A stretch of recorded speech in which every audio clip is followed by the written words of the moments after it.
cries of mortals had risen like a tempest, their wail of anguish cleaving the very vault of heaven. Below, the world lay in ruin, the giants raging without restraint. The sacred pacts, pillars of the eternal balance, had been broken. High above, upon his celestial throne, Marduk, supreme god of the divine race, had listened, and his golden eyes had blazed with wrath. The giants have defied us, slaughtered our children, and mocked the sacred laws. I will not stand idle while the world burns. At Marduk's summons, the gods had gathered. Their forms had flared into being like stars kindling in the abyss. First had come Ishtar, goddess of love and war, her beauty both radiant and terrible. Then Enlil, lord of storms, whose arrival was heralded by the rolling voice of thunder. Enki, god of wisdom and water, had followed, his gaze fathomless as the depths. One by one they had appeared, Shamash, Nabu, Sin, and last of all, the mighty Tiamat, whose very presence stirred the ancient seas. The giants have violated the sacred pacts. They have slaughtered the mortals, believing themselves beyond our reach. This blasphemy cannot go unpunished. They have grown bold, unchecked for too long. We must remind them who rules this world. Their blood must flow as an offering to the heavens. Revenge alone is not wisdom. If we strike, we must do so with purpose. We must restore balance, not breed chaos.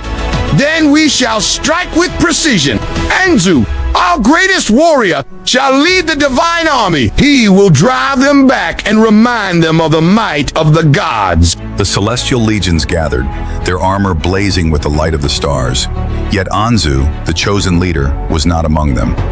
Deep within the great hall, he discovered a goblet of ambrosia, nectar of the gods, bestowed as a gift for his foretold triumph. A single sip will calm my mind, prepare me for battle. Just one. He drank deeply, and the golden nectar flowed like molten dawn through his veins. A tranquil stillness embraced his soul, yet soon it gave way to a heavy haze, then to the abyss of shadow. His strength ebbed. He sank against the marble wall, eyes dimmed as though the night had claimed him.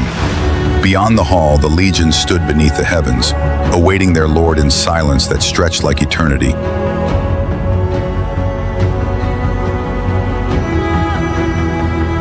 As the first light of dawn crowned the horizon, Marduk stood upon the ramparts of his palace, awaiting the thunder of marching feet. Yet the earth lay silent, and no warriors came. Suspicion took root in his heart, swelling into dread, and dread ignited into wrath as he descended into the shadowed grandeur of the great hall.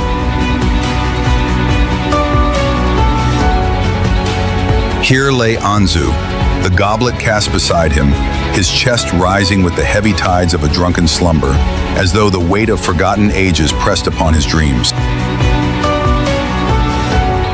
Anzu! The hall quaked with primeval force, and Anzu stirred from the depths of his stupor, his eyes lifting to behold the blazing form of Marduk, radiant as a sun forged in the heart of creation. Marduk, I can explain. You were given a sacred task. Because of your failure, the giants still roam free. This is treason against the gods. Marduk, anger clouds judgment. Anzu made a mistake, but he remains one of us. He has betrayed the divine race. He will pay the price. With but a flick of his divine hand, Marduk summoned a bolt of heaven's wrath, and lightning, fierce as the fury of the gods, smote Anzu. The mighty warrior's cry thundered through the eternal halls before his form fell, blackened and broken, to the sacred ground.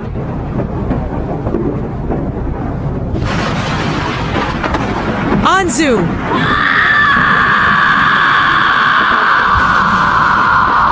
She knelt beside her fallen brother, the weight of grief and wrath entwining within her soul. Her body quivered like a bow drawn to its breaking point, and from her heart surged a storm fierce enough to shake the heavens.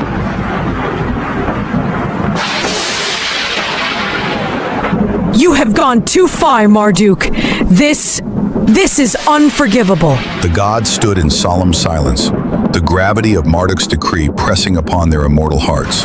With hands that trembled like the birth of storms, Tiamat raised Anzu's lifeless form. In that moment, her sorrow deepened into a shadowed wrath, a force vast and unyielding, destined to carve its mark upon the very fabric of the cosmos. You will regret this, Marduk. I swear on the primordial seas, you will pay. She turned from the assembly, her radiant form dissolving into the primeval waters from which all life was born.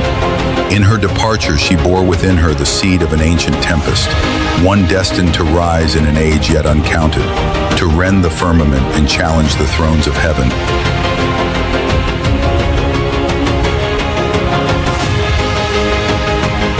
You have won today, but at what cost? The balance must be maintained, no matter the cost. Yet far beyond the horizon, beneath the churning womb of the primordial seas, an ancient power began to awaken. And the gods, though crowned in the glory of triumph, felt the tremor in their immortal hearts, foretelling a war yet to come, a war that would forge or shatter the destiny of all creation.